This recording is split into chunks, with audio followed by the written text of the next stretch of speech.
My family sued me to force a $5,000 deal for my infertile sister could raise her, but I did something that left them silent, defeated, and out of my life. Angela, you have to think about this rationally, my mother, Karen, said. She sat across from me in my small apartment, her hands folded tightly in her lap. Her voice carried that tone she used when she thought she was being reasonable but was actually being completely insane. My sister Jennifer sat beside her, tears streaming down her face. At 32, she'd been trying to conceive for 7 years with her husband Callum. Multiple rounds of IVF, miscarriages and failed adoptions had left them devastated and broke. But what they were asking of me was beyond comprehension. You don't understand what it's like, Jennifer sobbed. Every month, hoping and praying, only to have my heart broken again. This is my only chance at motherhood, Angela. You're young, you'll have more babies. My father, Robert, nodded gravely from his position by the window. Your sister has been through hell, kiddo. You've always been the strong one. Think of her pain. I stared at them, my hand instinctively moving to my swollen belly, where my daughter was growing. Are you actually asking me to give up my baby? We're asking you to think about family, Mom said, her voice breaking. Jennifer can give this child everything, a stable home, financial security, 2 parents who've been desperate for a baby for years. I am the parent, I said, my voice rising. This is my child. But you're unmarried, Dad interjected. You're working 2 jobs just to afford this tiny place. The father isn't even in the picture. How is that fair to the baby? I'd gotten pregnant after a brief relationship with David, a guy I dated for 3 months before he decided fatherhood wasn't for him and disappeared. Yes, I was young and single, but I'd spent months preparing for this baby. I read every parenting book I could find, set up a nursery in the corner of my studio apartment, and worked extra shifts to save money. I can provide for my daughter, I said firmly. I've been preparing. With what money? Jennifer interrupted, her tears suddenly stopping. You make barely above minimum wage. I have a master's degree, a house with a nursery already set up, savings accounts. Callum makes 6 figures. We can give this baby the life she deserves. The way she said this baby instead of your baby made my blood run cold. Her name is Rory, I said quietly, and she's staying with me. The room fell silent. Mom's face crumpled, and she started crying. Dad looked disappointed in a way that reminded me of every childhood mistake I'd ever made. But it was Jennifer's expression that truly unsettled me, a cold calculation behind her tears. You're being selfish, Jennifer said, her voice suddenly steady. You're condemning this child to poverty because of your own ego. I'm keeping my daughter because she's mine, I snapped. This conversation is over, please leave. They did leave, but not before Mom pressed a piece of paper into my hand. Just think about it, sweetheart, for all of us. It was Jennifer and Callum's financial information, bank statements, pay stubs, a real estate assessment of their house. They'd come prepared. Over the next 2 weeks, the pressure was relentless. Phone calls came every day, surprise visits occurred, text messages arrived from extended family members who'd somehow been recruited to their cause. My Aunt Carol called to tell me about Jennifer's sacrifices. My cousin Mike sent me articles about single mothers in poverty. My grandmother, my own grandmother, told me I was being stubborn and cruel. Jennifer started showing up at my workplace, a small diner where I waited tables. She'd sit in my section, order coffee, and talk loudly about baby clothes she'd bought, how she'd already installed a car seat, how she'd taken parenting classes. My boss, Mrs. Chen, asked me if everything was okay at home. Family drama, I'd said, not knowing that it was about to get much worse. The breaking point came when I found Jennifer in my apartment building's laundry room, going through my things. What the hell are you doing? I demanded. She looked up from where she was folding a tiny onesie I'd bought. These are so small, she said wistfully. I just wanted to help with the baby clothes, to feel connected. You broke into my laundry. The door was unlocked, she said, which was a lie. Angela, please, I'm begging you. I'll pay for everything, your medical bills, living expenses, whatever you need. Just let me raise her. Get out, I said. Now. She stood up slowly, still clutching the onesie. You're making a mistake. This baby deserves better than what you can give her. That baby is my daughter, and you need to stay away from us. Jennifer's mask slipped for just a moment, and I saw something that chilled me, a look of pure entitlement, as if Rory already belonged to her. That night, I changed the locks. At 38 weeks pregnant, I was exhausted, swollen, and ready to meet my daughter. What I wasn't ready for was the certified letter that arrived on a Tuesday morning. Inside was a legal document that made my hands shake. A petition for emergency custody filed by Jennifer and Callum Thompson, claiming that I was an unfit mother and that the welfare of my unborn child was at risk. The allegations were brutal. Mother lacks adequate housing for a child. Mother's employment is unstable and insufficient to provide basic necessities. Mother has shown signs of mental instability and erratic behavior. Mother has no support system and has refused reasonable assistance from family. The biological father has abandoned the child, indicating poor judgment in partner selection. At the bottom was the lawyer's letterhead, Jameson, Klein and Associates, one of the most expensive family law firms in the city. I called the number on the letter with shaking fingers. "We represent Mr. and Mrs. Thompson in this matter," the receptionist said coolly. "They're seeking emergency placement of the minor child with a more suitable family environment. The baby hasn't even been born yet, which is why we're being proactive. Mr. Jameson would like to schedule a meeting with you to discuss a voluntary surrender of parental rights. It would be much easier for everyone involved." I hung up and immediately called every lawyer I could find. The responses were all the same. I needed at least a $5,000 retainer, most wanted more, and everyone was booked solid for the next month. One lawyer was honest enough to tell me that going up against Jameson, Klein and Associates would require significant resources I clearly didn't have. That evening, my parents showed up at my door with Jennifer and Callum in tow. "We need to talk," Dad said, "about your lawsuit against me." "There's nothing to discuss." "It doesn't have to be a lawsuit," Callum spoke for the first time. He was a tall, thin man with perfectly styled hair and an expensive suit. "We're prepared to make this worth your while." He handed me a check. My eyes widened when I saw the amount, $50,000. "This is just the beginning," he continued. "We'll pay all your medical expenses, give you money for a new apartment, help you get back on your feet. All you have to do is sign the papers. You're trying to buy my baby." "We're trying to help everyone," Jennifer said. "You get financial security, Rory gets a proper family, and we finally get to be parents. It's perfect. Get out of my apartment, all of you." Mom stepped forward. "Angela, honey, be reasonable. You can't fight this. They have lawyers, money, connections. You have nothing. Don't put yourself through a court battle you can't win." "I'll fight anyway." Dad shook his head sadly. "Then you lose everything, including Rory. At least this way you get something out of it."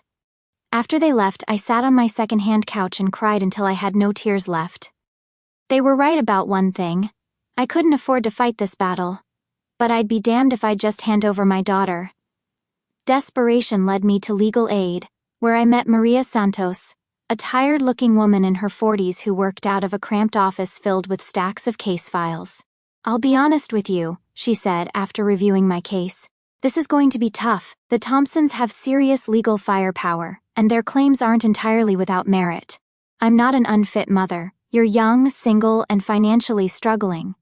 In the eyes of the court, that's not automatically disqualifying, but it's not ideal either."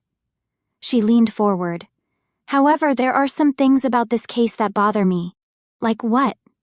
"Like the fact that they filed before the baby was even born. Like the way they've been harassing you. Like their clear attempt to buy your parental rights." She pulled out a legal pad. "Tell me everything from the beginning." I spent 2 hours detailing every conversation, every visit, every text message. Maria took careful notes. "Do you have any of this documented?" "Some of it. Text messages, the check they gave me, photos of Jennifer going through my laundry." Maria's eyebrows shot up. "Photos?" "I took pictures when I found her in the laundry room. I thought it was weird that she was going through my baby clothes." "Angela, this could be huge. What else do you have?" I showed her everything. Screenshots of texts from family members pressuring me, a recording I'd made on my phone during one of Jennifer's restaurant visits, even the financial documents my mother had given me. "They really came prepared," Maria muttered, flipping through bank statements. "But so did you, apparently." She looked up at me with something like respect. You've been documenting their harassment without even knowing it. Is it enough? It's a start. But I need you to understand something. Even if we win this custody battle, your relationship with your family is going to be permanently damaged. I placed my hand on my belly, feeling Rory moving inside me. They damaged it the moment they tried to take my daughter. Rory Grace Morrison was born on a rainy Thursday at 3:47 in the morning, weighing 7 pounds 2 ounces. She was perfect, with tiny fingers that gripped mine with surprising strength, dark hair like her father's, and eyes that seemed to take in everything around her. I had arranged for hospital security to keep my family away, but somehow, Jennifer found out about the birth and showed up anyway. "I just want to meet my niece," she pleaded with the nurse at the maternity ward desk. Through my hospital room door, I could hear the conversation. "I'm sorry, but the mother has specifically requested that you not be allowed access," the nurse said. "This is insane!" Jennifer's voice rose. "That's my brother's baby in there." The nurse's voice remained calm but firm. "Ma'am, I'm going to have to ask you to leave or I'll call security." An hour later, my parents arrived. Mom was crying before she even saw me. "Please, Angela," she begged through the door, cracked open. "Let us meet our granddaughter. This has gone too far. You should have thought about that before you hired lawyers to take her from me. We just want what's best for everyone. What's best for Rory is being with her mother. What's best for me is a family that supports me instead of trying to steal my baby." Dad looked tired and older than I'd ever seen him. "We never meant for it to go this far. But it did go this far, and now you get to live with the consequences." They left without meeting Rory, and I spent the next 2 days in the hospital bonding with my daughter, learning to breastfeed, and marveling at the tiny human I'd created. The temporary custody hearing was scheduled for when Rory was 3 weeks old. I sat in the courtroom with Maria, holding my sleeping daughter, while across the aisle Jennifer and Callum were flanked by 3 lawyers in expensive suits. Judge Patricia Williams, a stern woman in her 60s who'd seen everything in family court, reviewed the paperwork with careful attention before looking up at both parties. "This is highly unusual," she began. "We're here today because the petitioners claim that this infant is at risk with her biological mother and should be placed in their care.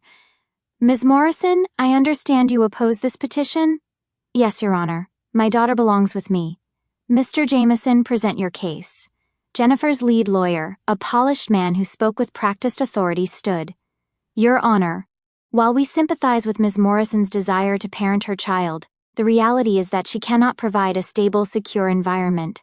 She lives in a studio apartment barely large enough for one person, works minimum wage jobs with no benefits, and has no family support due to her unreasonable behavior." He presented evidence, photos of my small apartment, my employment records, bank statements showing my limited savings. Furthermore, he continued, Ms. Morrison has displayed concerning behavior, including paranoia and hostility toward family members who only want to help. My clients, on the other hand, can provide everything this child needs: financial security, a loving home, and parents who have spent years preparing for this moment. When it was Maria's turn, she stood up with quiet confidence. "Your Honor, what we have here is not a case of an unfit mother but a case of attempted coercion and harassment. Ms. Morrison is a 23-year-old woman who has prepared responsibly for motherhood, maintained steady employment, and secured appropriate housing for herself and her child." She pulled out her evidence folder. "What the petitioners haven't told you is that they have spent months pressuring, harassing, and attempting to coerce Ms. Morrison into giving up her parental rights." Maria presented the text messages, the recording from the restaurant, the photos of Jennifer going through my laundry, and, most damning of all, the $50,000 check. "This is not about the best interests of the child," Maria concluded. "This is about adults who believe money and desperation give them the right to another woman's baby." Judge Williams studied the evidence for several long minutes. Rory stirred in my arms, making small sounds that made my heart clench with protective love. "I'm ordering a full investigation," the judge finally said. "Social services will conduct a home study of both households, and I will have a guardian ad litem appointed to represent the child's interests. In the meantime, the child will remain with her biological mother." It was a small victory, but I could see the fury in Jennifer's eyes as we left the courtroom. The social worker, Janet Patterson, was a no-nonsense woman who had been doing home studies for 15 years. She visited my apartment on a Tuesday morning, taking notes as she looked around my studio. "It's small," she observed. "But it's clean, safe, and has everything Rory needs," I replied, showing her the corner I'd set up as a nursery, crib, changing table, rocking chair, and shelves stocked with diapers, clothes, and toys. Janet watched as I fed Rory, changed her diaper, and played with her. She asked about my work schedule, my childcare plans, my support system. "I know my family situation is complicated right now," I admitted, "but I have friends who help out. My landlady, Mrs. Rodriguez, adores Rory, and I've arranged my work schedule around Rory's needs." "What about the father?" "David isn't involved by his choice, but Rory and I are doing fine on our own." Janet spent 2 hours with us, and I felt cautiously optimistic when she left. 3 days later, she visited Jennifer and Callum's house, a 4-bedroom colonial in an upscale neighborhood with a fully decorated nursery that had been waiting for years. I only learned about Janet's findings when Maria called me a week later. "The social worker's report is interesting," Maria said. "Your home was described as modest but adequate, with clear evidence of appropriate preparation for the child. Rory was noted to be healthy, alert, and clearly bonded with her mother." "That sounds good." "It is. But there's more." Janet had some concerns about the Thompsons. "What kind of concerns?" "Apparently, Jennifer showed signs of what Janet called concerning attachment to a child that isn't hers. She kept referring to Rory as my baby and my daughter. When Janet corrected her, Jennifer became defensive and argumentative. My heart started racing. What else?" "Callum was less involved but made several comments about their investment in this situation and how they'd spent too much money to walk away now. Janet noted that their motivation seemed more about getting a baby, any baby, than about Rory's specific welfare. So what happens now?" "The guardian ad litem still has to submit her report, and then we have the final hearing." "But Angela, I think we might actually win this." Jennifer and Callum weren't going to go down without a fight. Over the next few weeks, they escalated their tactics in ways that made me grateful I'd been documenting everything. They hired a private investigator who followed me to work, to the grocery store, to Rory's pediatrician appointments. They started calling my employers, claiming to be concerned family members, reporting that I was neglecting my child. When that didn't work, they tried to have me evicted by calling my landlord and making false claims about noise and damage to the apartment. But their biggest mistake was approaching my friends and coworkers directly. "Mrs. Chen," I said to my boss after my shift one evening, "I need to tell you something about what's been happening." Mrs. Chen listened as I explained the custody battle, Jennifer's harassment, and the private investigator who'd been photographing me at work. "This woman came to my restaurant yesterday," Mrs. Chen said thoughtfully. "She said she was your sister, asked many questions about you and the baby. She wanted to know if you seemed tired, if you brought the baby to work, if you talked about being overwhelmed. What did you tell her?" Mrs. Chen smiled. "I told her you are one of my best employees, always on time, good with customers, responsible. I also told her that in my country, we respect mothers who work hard for their children." Her expression hardened. I did not like this woman. She had bad energy. Similar conversations happened with my other employers, my neighbors, even the cashier at the grocery store where I regularly shopped. Jennifer and Callum's investigation was so obvious and intrusive that it was backfiring spectacularly. But the final straw came when they approached Rory's pediatrician. Dr. Rebecca Chang called me immediately after their visit. "Angela, I need you to know that a couple claiming to be Rory's guardians came to my office today, demanding to see her medical records." My blood ran cold. "What did you tell them?" "I told them that Rory's only authorized guardian is you and anyone you specifically designate, which they are not." They became quite agitated, and the woman, Jennifer, actually demanded that I write a report stating that Rory showed signs of neglect or poor care. Oh my God. I refused, of course. Rory is a perfectly healthy, well-cared-for baby. "But, Angela, these people are desperate, and desperate people can be dangerous. You need to be careful." That night, I called Maria with Dr. Chang's report. "They're digging their own grave," Maria said with satisfaction. "Attempting to access a child's medical records without authorization, harassing your employers, having you followed. This is all going in our file. The judge is not going to appreciate their tactics." The breakthrough came from an unexpected source, Callum's own brother, Daniel Thompson. He called me on a Thursday evening while I was giving Rory a bath. "Is this Angela Morrison?" "Yes. Who is this?" "My name is Daniel Thompson. Callum Thompson is my brother." I nearly dropped the phone. "If you're calling to convince me..." "I'm calling to apologize," he interrupted, "and to warn you." I carefully lifted Rory out of the bath and wrapped her in a towel before sitting down. "I don't understand. My brother and Jennifer, they're not handling this well.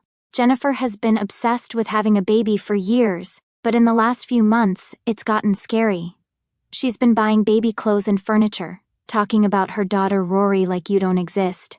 My heart started pounding. "What do you mean, scary?" "She's convinced herself that you're just a surrogate, that Rory was meant to be hers. She's talked about filing false CPS reports, claiming you're on drugs." He paused. Even what? Even taking Rory while you're at work." "Callum had to hide her car keys last week because she was planning to go to your apartment." I felt sick. "Why are you telling me this?" "Because I have a daughter of my own, and what they're doing is wrong. Also because I think you should know they're not going to stop, even if they lose the court case. Jennifer has convinced herself that the system is corrupt, that you've somehow brainwashed everyone against her." "What should I do?" "Document everything I just told you, and be careful. I love my brother, but he's so desperate to make Jennifer happy that he's lost all perspective." After we hung up, I immediately called Maria and recounted the conversation. She was quiet for a long moment. "Angela, I think we need to involve the police. This has moved beyond harassment into potential stalking and threats."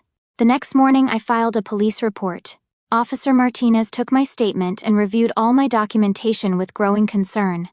"This is a clear pattern of escalating behavior," he said. "We can't arrest anyone based on what the brother told you, but we can increase patrols in your area and establish a paper trail in case things escalate further." That evening, I noticed a car parked across from my building with Jennifer sitting inside, just watching my windows. When I called the police, she drove away before they arrived, but Officer Martinez filed another report.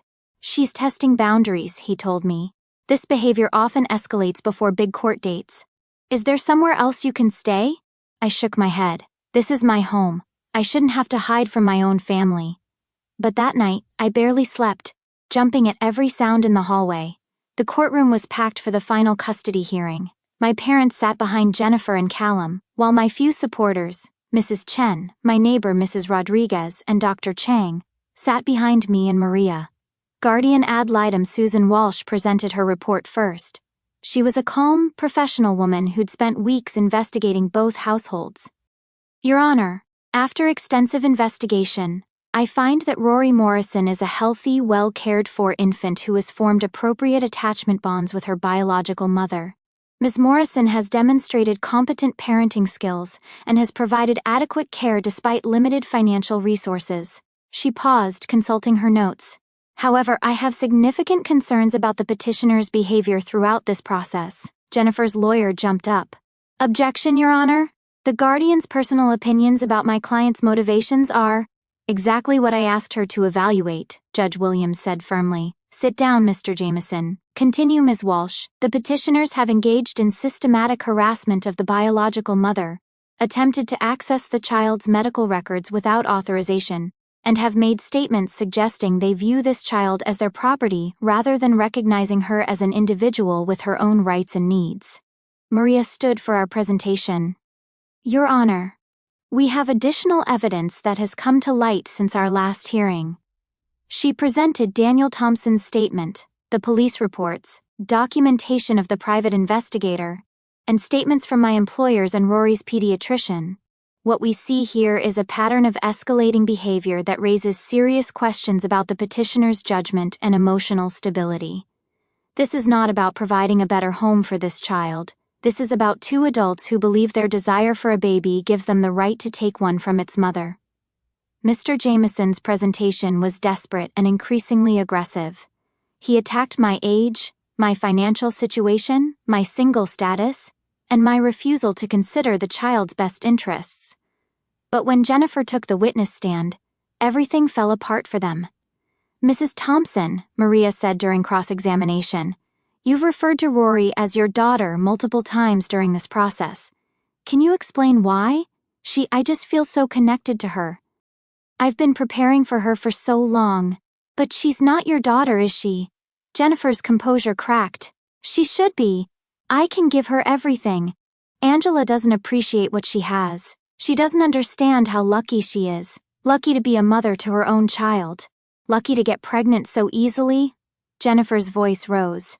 Do you know what I've been through? The procedures, the medications, the disappointment month after month? And she just gets pregnant accidentally and doesn't even want help. Mrs. Thompson, has Rory's mother ever said she didn't want to be a mother? Jennifer faltered. Well, no, but has she ever neglected Rory in any way? Not exactly, but has she ever indicated she would be willing to give up her parental rights? She's being stubborn and selfish. That's not what I asked. Has she ever indicated willingness to give up her daughter? No, Jennifer whispered. Maria turned to the judge. Your Honor, I think Mrs. Thompson has made our case better than we ever could. Judge Williams took a brief recess before delivering her decision. I sat in the hallway with Rory in my arms, trying to stay calm while my heart hammered against my ribs. When we returned to the courtroom, Judge Williams looked tired but determined. I've been a family court judge for 18 years, she began, and I've seen many difficult cases involving child custody. But I've rarely seen a case where the motives of the petitioners were so clearly contrary to the child's best interests. Jennifer started crying immediately. Ms. Morrison, the judge continued, you are young, and your financial resources are limited. Under different circumstances, these factors might give me pause. However, you have demonstrated competent parenting, appropriate bonding with your child, and responsible preparation for motherhood. I held my breath. More importantly, you have shown genuine love and concern for your daughter's welfare, rather than viewing her as an object to be acquired. Mr. and Mrs. Thompson, while I sympathize with your struggles with infertility, your behavior throughout this process has been deeply concerning. The judge's voice hardened.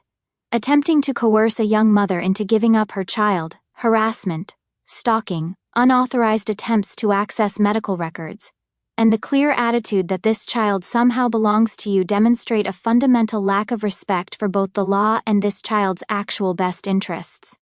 Jennifer was sobbing now, while Callum sat stone-faced. The petition for custody is denied.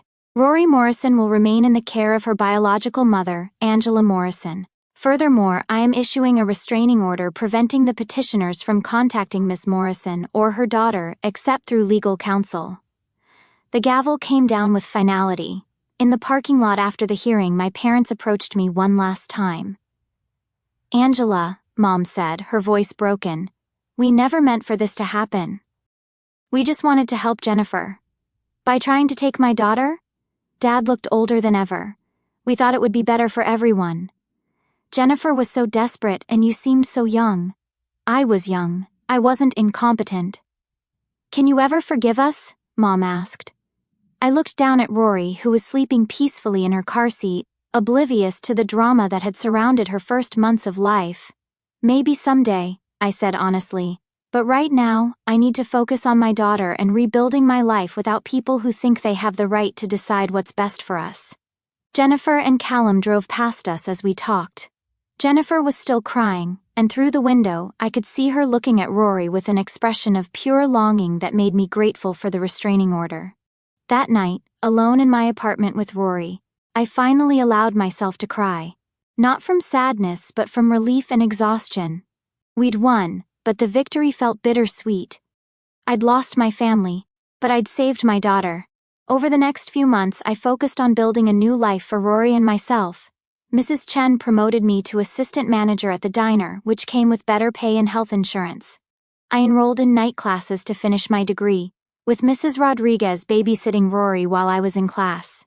The restraining order held, Jennifer and Callum made no further attempts to contact us, though I occasionally heard through mutual acquaintances that Jennifer was receiving therapy, and that their marriage was struggling under the stress of their failed custody battle. My parents made a few attempts to reach out, cards for Rory's first birthday, Christmas gifts left with Mrs. Rodriguez, text messages asking about Rory's health. I wasn't ready to respond to most of them, but I didn't throw the gifts away either. The real surprise came 6 months after the court case, when Daniel Thompson called me again. "I wanted you to know that Callum and Jennifer are getting divorced," he said. I felt a pang of sadness despite everything. "I'm sorry to hear that. Jennifer has been in intensive therapy. She asked me to tell you that she's sorry for what she put you through. She knows now that what she did was wrong. I appreciate that. There's something else. Jennifer wanted you to know that she and Callum spent almost $80,000 on this custody battle. Lawyer fees, private investigators, all of it. It wiped out their savings." I was quiet for a moment. I can't say I'm surprised. The thing is, they could have used that money for adoption, for more fertility treatments, for therapy to deal with their issues. Instead, they spent it trying to take your baby. After that call, I felt something I hadn't expected: pity for Jennifer. Her desperation had cost her not just money, but her marriage, her relationship with her family, and probably her mental health. When Rory turned 18 months old, I made a decision that surprised everyone, including myself. I wrote a letter to my parents. "Mom and Dad, I know this might come as a shock, but I've been thinking a lot about forgiveness and family lately. What you did was wrong.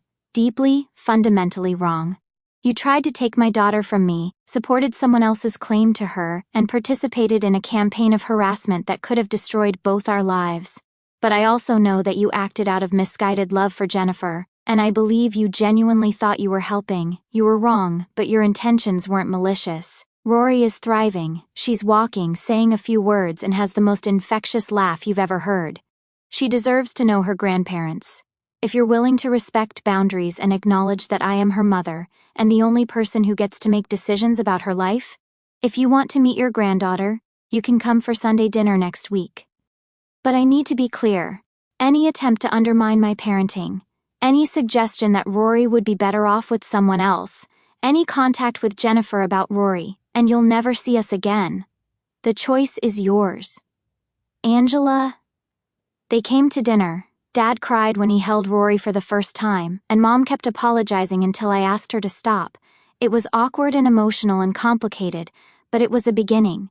Jennifer never contacted me directly, but I heard through Daniel that she'd started volunteer work at a women's shelter and was considering becoming a foster parent for older children who needed temporary homes. 2 years later, I graduated with my bachelor's degree in business administration. Rory, now 3 years old, sat in the audience with my parents, Mrs. Chen, Mrs. Rodriguez, and my new boyfriend, Alex, a kind, steady man who loved Rory like she was his own daughter. After the ceremony, as we were taking pictures, my phone buzzed with a text from an unknown number. "I saw your graduation announcement in the paper. Congratulations. You were right. Rory belongs with you. I hope you can both be happy." I showed the text to Alex, who read it thoughtfully. "Are you going to respond?" I looked at Rory, who was chasing soap bubbles that Mrs. Rodriguez was blowing, laughing with pure joy. She was healthy, happy, confident, and secure in the knowledge that she was loved unconditionally by the people who mattered. "No," I said. "I think we've all said enough." 6 months later, I opened my own small restaurant with Mrs. Chen as my business partner. We called it Rory's Kitchen, and yes, my 3-year-old daughter was our inspiration and unofficial mascot. On opening day, I found an envelope that had been slipped under the door. Inside was a card with a simple message: "Wishing you success and happiness. You earned it, your parents." There was also a cashier's check for $16,000, exactly 1/5 of what Jennifer and Callum had spent trying to take Rory from me. I framed the card and put the check in Rory's college fund. Sometimes people ask me if I regret not taking the money Jennifer and Callum originally offered, if I ever wonder what Rory's life would have been like with them, if I think I made the right choice. The answer is simple. I look at my daughter, brilliant, funny, compassionate Rory, and I know with absolute certainty that she is exactly where she belongs. She's mine, not because I can give her the most expensive things or the biggest house, but because I'm her mother, because I carried her, birthed her, and chose her every single day since. Jennifer was wrong about one thing. Rory wasn't her only chance at motherhood, but Rory was never Jennifer's chance at all. She was mine. Rory started kindergarten this fall, a confident 5-year-old who knows she is deeply loved. She calls Alex daddy, Alex and our 6-month-old son James her baby brother. We're planning our wedding for next spring. The restaurant is thriving, and I've been able to buy a house. Nothing fancy, but it has a yard where the kids can play and enough bedrooms for everyone. My relationship with my parents is good now, built on mutual respect and clear boundaries. They're wonderful grandparents who never overstep, and Rory adores them. I heard through Daniel that Jennifer did become a foster parent and has provided temporary homes for dozens of children over the years. She never married again, but she found her way to help kids who actually needed her. I respect that. Last week Rory asked me about the framed card in my office, the one from my parents wishing me success. Why is that so special, Mommy? Because it reminds me that sometimes people make mistakes but they can learn from them and do better. Like when I broke your favorite mug but then helped you clean it up and said sorry? Exactly like that, sweetheart. She nodded seriously, then brightened. Can we make cookies for Grandma and Grandpa tonight? Of course we can. As I watched her skip away to find her brother, I realized that the best revenge isn't making your enemies suffer. It's building a life so good that their attempts to hurt you become irrelevant. Rory and I didn't just survive their attack on our family, we thrived, despite it, because of it, and beyond it. And that, I think, is the sweetest victory of all.